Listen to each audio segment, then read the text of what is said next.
FlossTube, and welcome back to Fairy Tales and French Knots. I'm Erin, and this is my channel about cross-stitch, where I talk long enough to make my family wonder what I'm up to, but short enough that you can probably watch this on your lunch break. Today is Sunday, May 24th of 2026, and this is episode number 52 of my little adventure. If you're new here, welcome, and if you're a returning viewer, welcome back. It's good to see you again.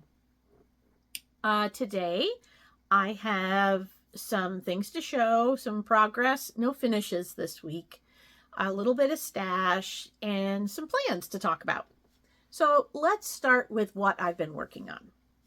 First of all, I've been working on, actually, I was working on this at a retreat, and I'll talk about that after I show my progress, but I went to Celebration of Needlework in Nashua, New Hampshire, and this is what I was working on for a good chunk of Saturday night and Sunday because it is on 28 count and I can see it and count it easily in a, crowded, not always well lit environment. So this is Ruskin's Penguins by Modern Folk Embroidery.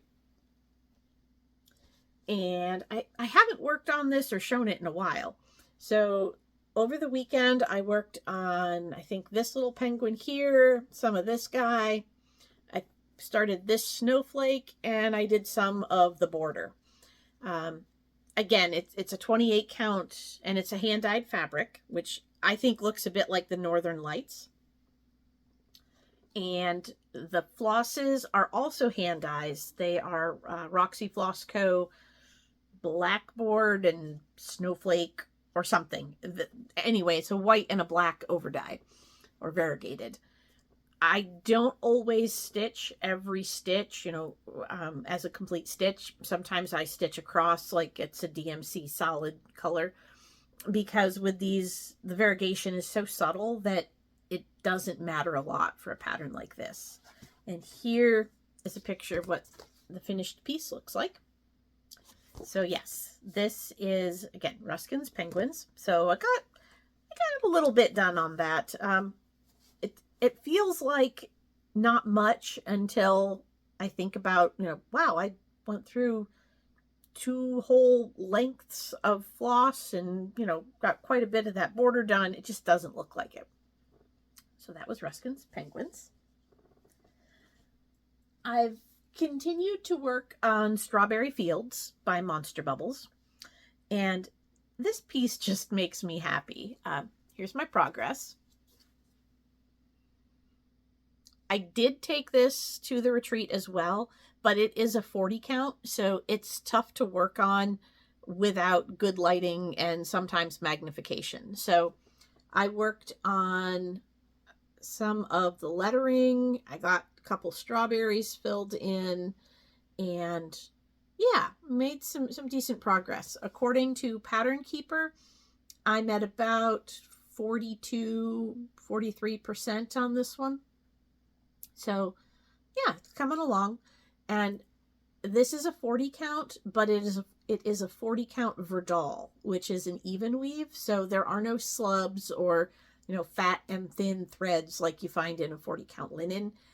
And it's really fun to stitch on. So there's that.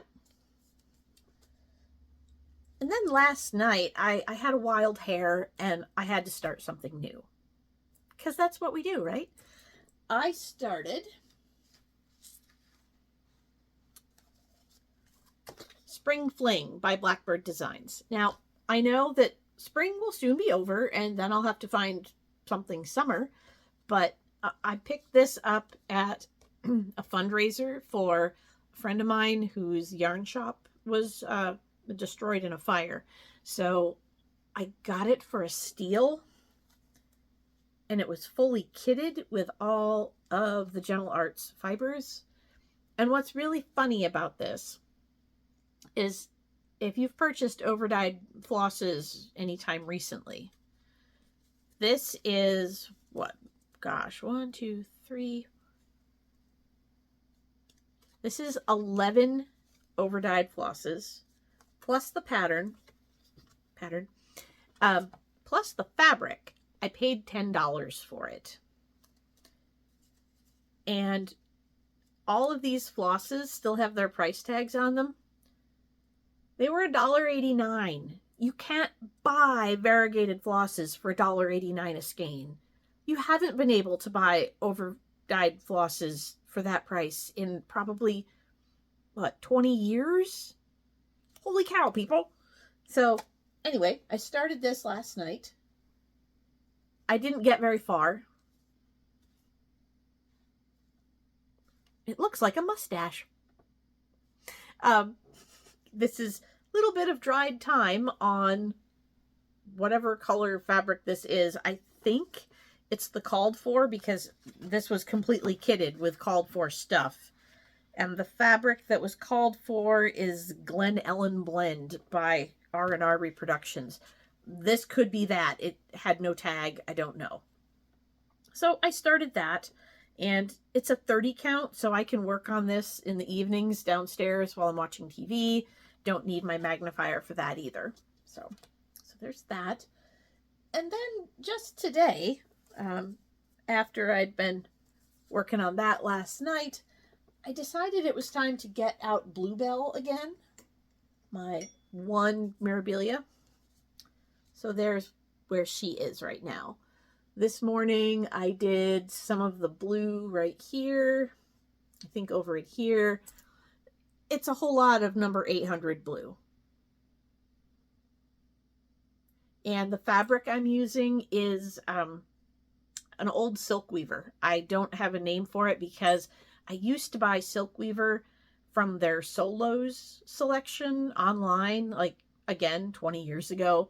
So my stash is kind of weird. But so there's Bluebell. And I'd like to get her finished. I'd also like to get Spring Fling finished. Selfishly, I know that both of those patterns are out of print and sought after, and I could probably sell them on eBay or a stash unload group for significantly more than I paid for them. I don't want to, make any crazy profit on the secondary market. At the same time, I'd be silly to just give them away. So we'll see. It's, again, stuff that doesn't need to live in my stash forever, and I do actually want to have it finished and on the wall, so I need to get them done, right? Now, let's talk about retreats and travels and stash. So, I don't have a lot of stash. I decided to go last minute, kind of, to Celebration of Needlework last weekend. And I used to go to Celebration of Needlework every year.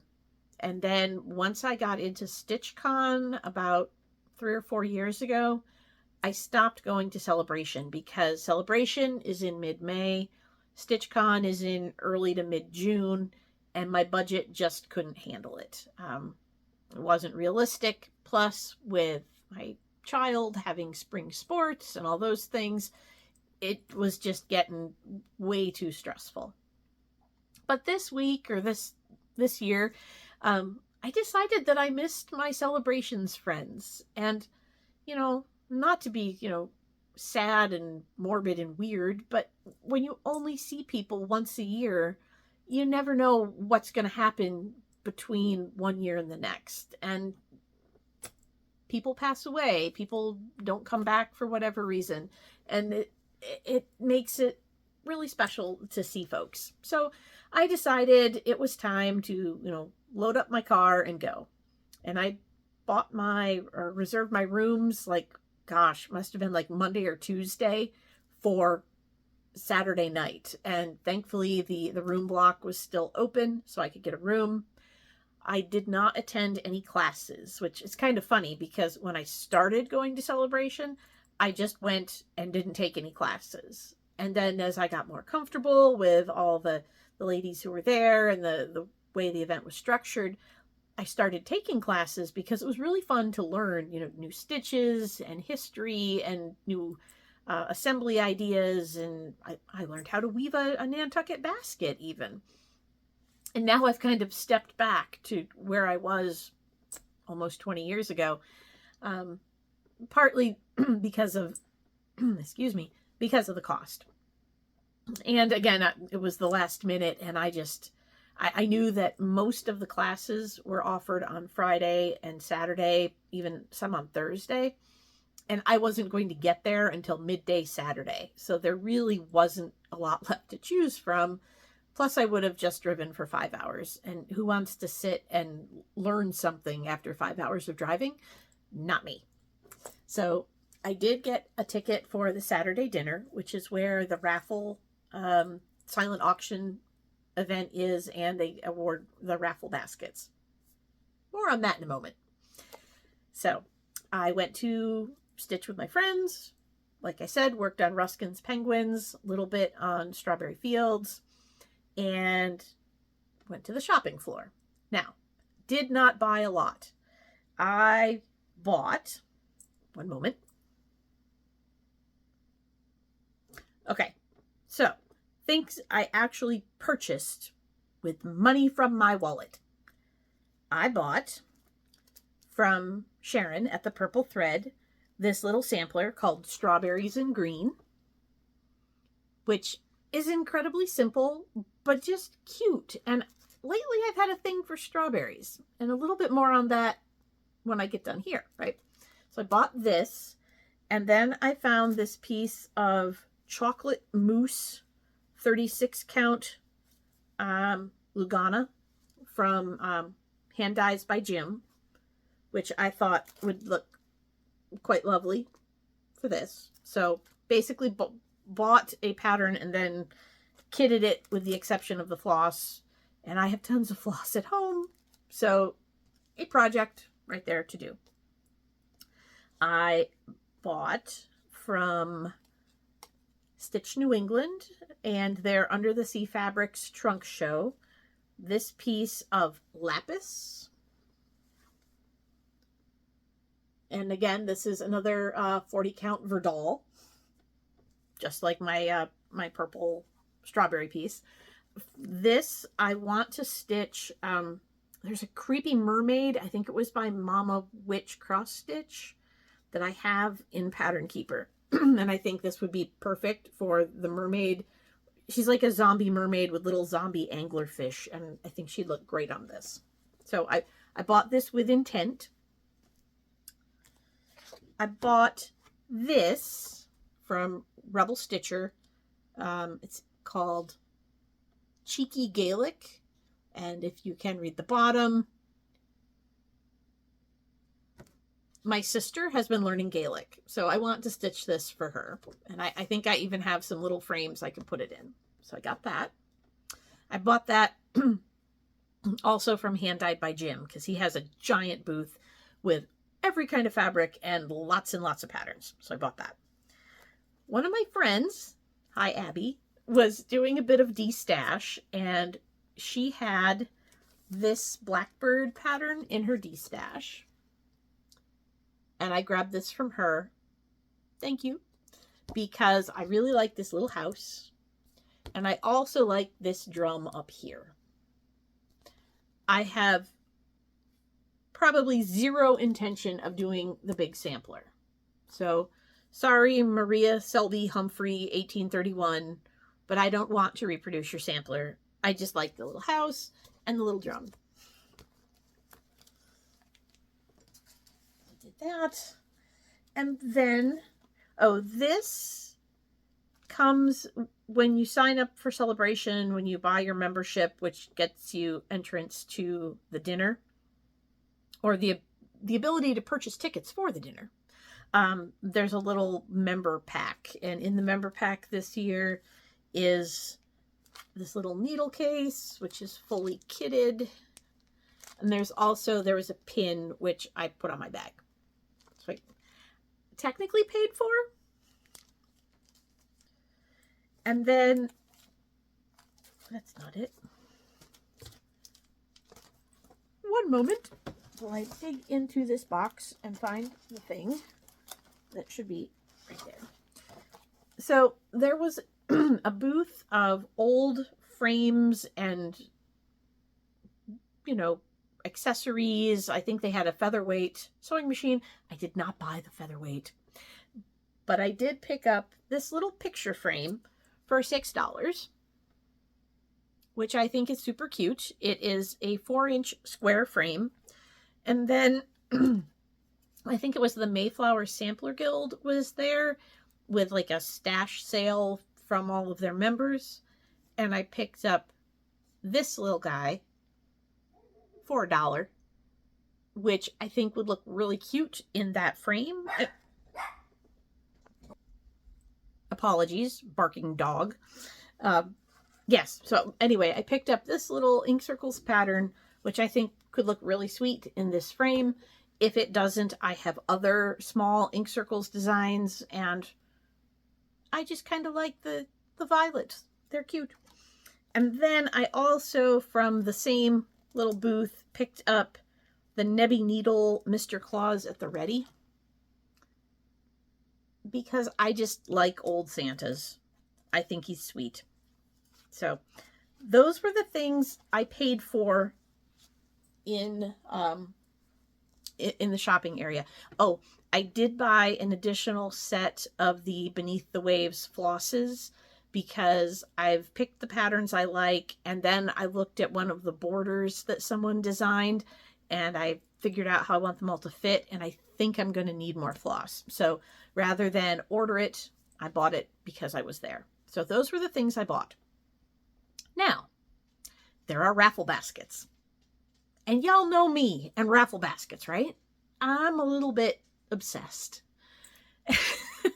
So I bought, I want to say about $40 worth of raffle tickets. And again, this is all to benefit the Dana-Farber Breast Cancer Research Institute.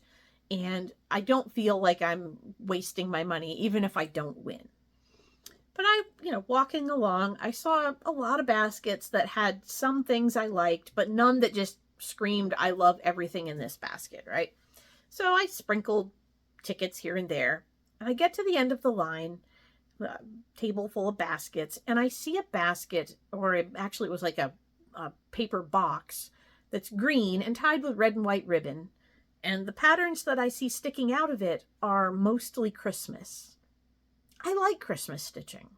I always have something Christmassy to work on, whether it's an ornament or a bigger piece. So I took all the tickets left in my pocket and dumped them into that bag.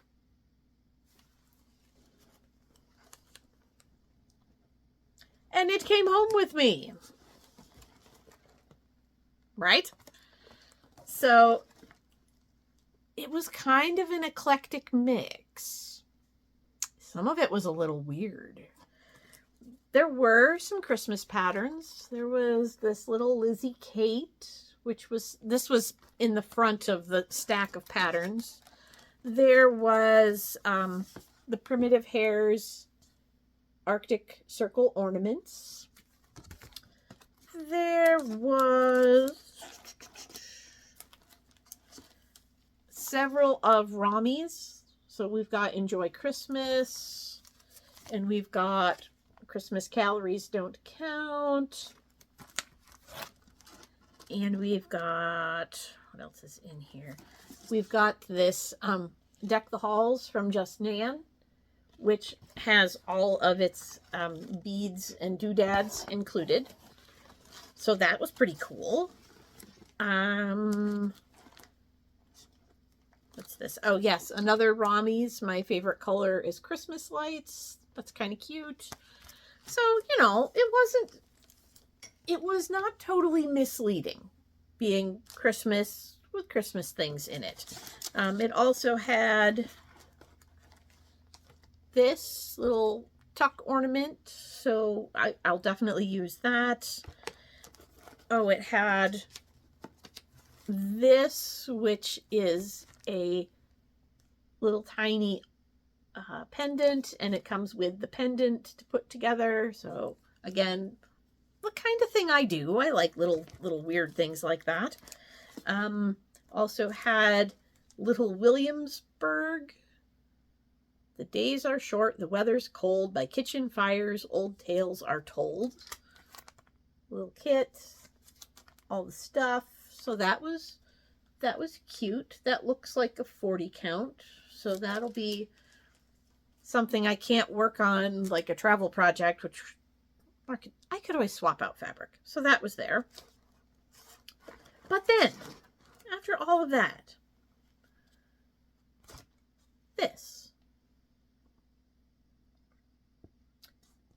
this is called Goating to Spring. And it's this little box with a goat pulling a wagon of eggs, I think. And it's a full kit, because here's the box, and I have opened the box, and the box contains the fabric and the floss and the pom-poms, the trim. The box is painted with this, it's blue, and you can't really tell through the plastic, but it's one of those like sparkle paints with glitter, which I don't love. But still, it's a box with a kitted thing. But goating to spring? Interesting. And then there was another one, which at first I was just like, oh, it's a shaker box. Okay. But it says Red Rooster Shaker Box and a strawberry. Do those look like roosters? I am not sure. If you turn it upside down, it kind of looks like some sort of demon in a Rorschach test. I don't know. And then was not helped by the box, which again, this was another full kit. But there's the box.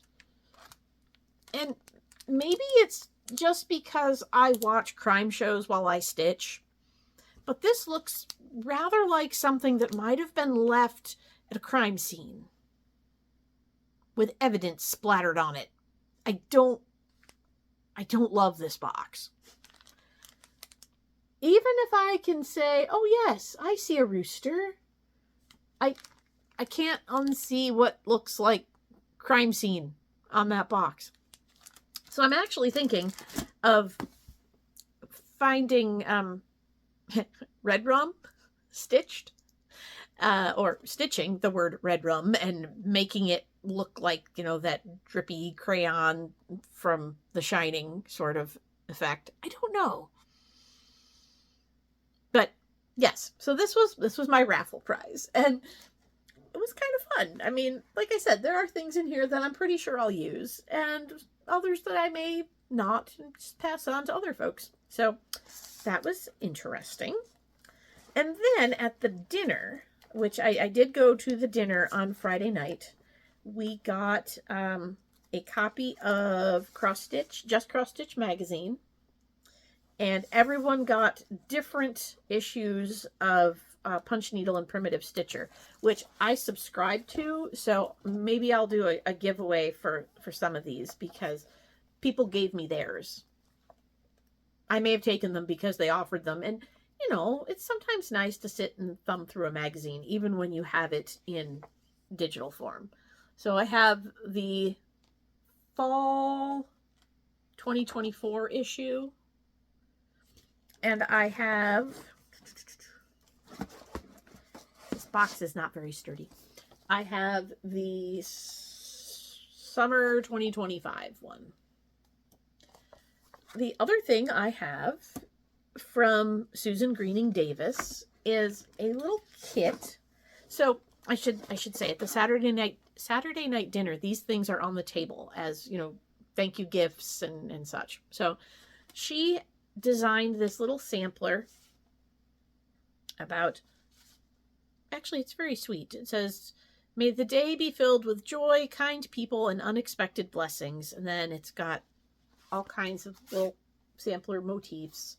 There's floss included, and there's this really cool Scottish tartan, which she can tell you the story of, about how only Scottish people were supposed to purchase it, and it was really funny. So have that.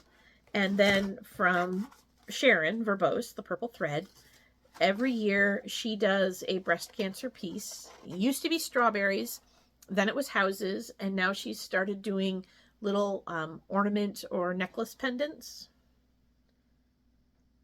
So I have that. And then we played an odd little table game where we had to, like, it was kind of like left, right, center, but not quite. And it got very confusing and people got weirdly angry about it. Like, not seriously angry, just confused angry. So anyway, I ended up with this little packet of flosses, and I think a notepad and a pen or something was in my little bag. So that was my haul from StitchCon. One more thing to show off, talk about. I was at the antique store. Always at the antique store. And I found this. This was in the 3 for $10, junk shelves. They actually call them the junk, Junque shelves. They think they're cute. But everything there is 3 for $10. And this was obviously like a gift with subscription to Time magazine. So this is not in any way special. Like, it's not a priceless antique or anything like that. But I had an idea, because I always have those. So maybe this will be a how-to video coming up in the not too distant future. But anyway, bought this because I have a pattern for a little bookshop. And my pattern for the little bookshop is from an Etsy seller. I'll link it below. But here is the tiny bookshop on my tablet. And my idea is to stitch it. So if that is stitched on 18 count, it says it will be 2.5 by 2.1. So if I stitch it on 46 count, because I'm crazy, I think it will fit inside here. And then what I want to do, my tablet felt like singing to you for some reason. But then what I want to do is decoupage this wood with old book pages. And there's a used bookstore in town that has a free rack. So yesterday I went in there and I grabbed like 3 books off the free rack and took them home, because I want to have like different fonts and different paperweights and different, I don't want it to look like I took one book and just pasted it all over this clock. I want it to look like a plethora of books. So I'm going to decoupage the wood, and then I have a bunch of these little tiny books, and I'm going to glue them along the bottom and maybe around the edges. I don't want them to hang out too much, like extend over the edge of the clock. So I'll have to see, how it all fits together. Also, I'll have to see if this glass comes out or if I have to work around that somehow. So there's still some unknowns here, but this is my plan: to stitch the little bookshop and put it in the center of this, and then make this look like it's made of book pages with tiny books glued to it. Interesting? We'll see. So that is my adventure in the antique store, and my celebration trip, and my progress for the past couple weeks. Oh, the other thing I've been working on that I can't show here is my smalls exchange for StitchCon. I also have put together a raffle basket. It's only fair, right? I keep winning them. I need to put something back into the ecosystem. So I took one of the boxes I've made, and I have 2 pieces of fabric. One is pink, one is a piece of banding with pink edging. I have one of the strawberries from Celebration, like the kit, because I don't make them all. I made 1 or 2. I think I'm kind of done. Anyway, so I put that in, and a couple strawberry patterns that I found in my stash that I've either done or I'm not going to do. and finally a package of strawberry truffles.